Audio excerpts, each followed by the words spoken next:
Salom do'stlar, bugun sizlar bilan dunyodagi eng baland soat minorasiga sayohat qilamiz.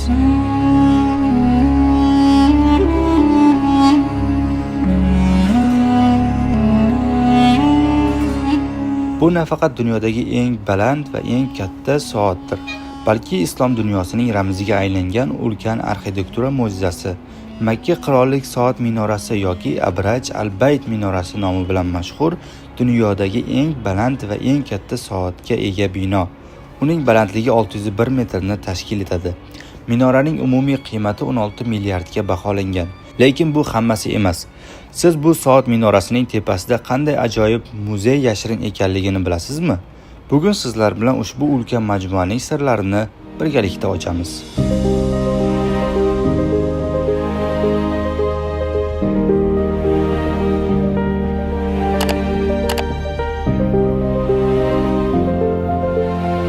Yuqoridagi muzeyga chiqish uchun avval soat majmuasining ichiga kirib, chap tomondagi Hirojotto yonida joylashgan liftlarning biriga chiqib, P9-qavatga ko'tarilamiz.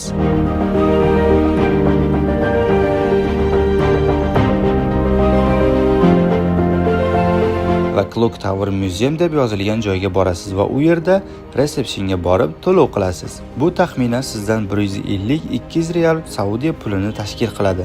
Albatta mavsumga qarab narxlar o'zgarib turishi mumkin. Muzeyga chiqqaningizda sizning qo'lingizga mana bunday tarjimon beradi. Ya'ni bu tarjimonni eshitib, siz bu yerda nimalar bor, bu Clock Tower haqida batafsil ma'lumot olasiz va bundan tashqari sizga mana bunday bejik ham taqib beradi. Bu bejik, ya'ni bu Clock Towerga chiqishingiz uchun ruxsatnoma hisoblanadi. Keyin sizni liftlarga yuqoriga chiqishingizga kuzatib qo'yishadi.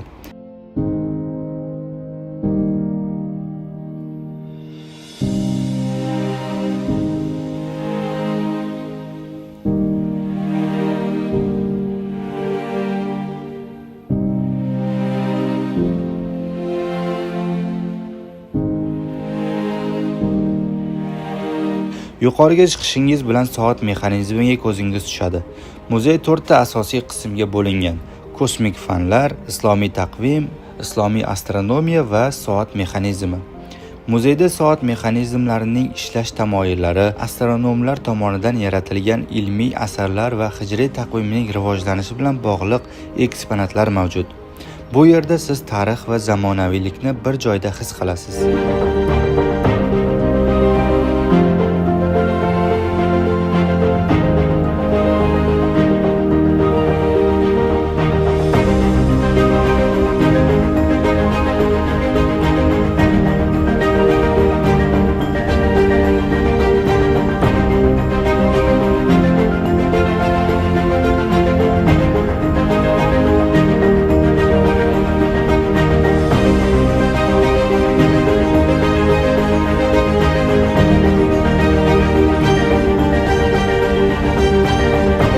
Markazda joylashgan soat strelkasi to'liq karbon materialidan ishlanganiga guvoh bo'lasiz. Soat strelkasining biri uchi 22 metr, boshqasi esa 17 metrni tashkil etadi. Soat binosi Londondagi Big Ben soat binosidan 7 marta kattaroqligiga guvohi bo'lasiz. Minoradagi soat siferbalti 43 metr diametrga ega bo'lib, 30 kilometr uzoqlikdan ham yaqqol ko'rinib turadi.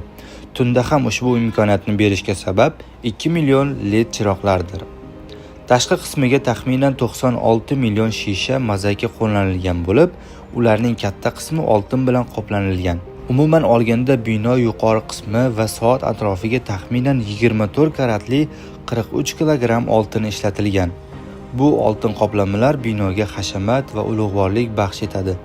Bundan tashqari soat minorasi tepasida dunyoning eng yuqori qismida joylashgan, ya'ni eng baland joyda joylashgan namozxonani ham topishingiz mumkin. Agar siz Makka shahriga kelgan bo'lsangiz, albatta bu muzeyga tashrif buyurishni unutmang. Bu nafaqat siz uchun tarixiy va ilmiy bilimlar olamiga sayohat, balki ruhiy zavq ham olishingizdir. Muzeyning eng diqqatga sazovor joyi minora tepasidan ochilgan ulkan panoramali Makka va Masjidil Haram manzarasi. Bu yerda Ka'bani yuqoridan kuzatish har bir insonning orzusi bo'lsa kerak.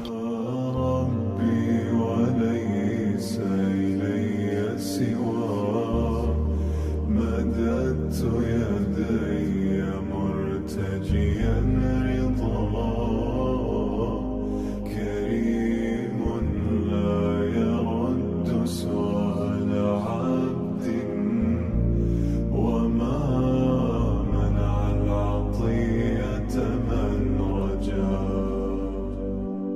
Agar video yoqqan bo'lsa, videoga like bosing va kanalimizga obuna bo'lib, izohlarda muzey haqida fikringizni yozib qoldiring. Yangi videolarda yana ko'rishguncha.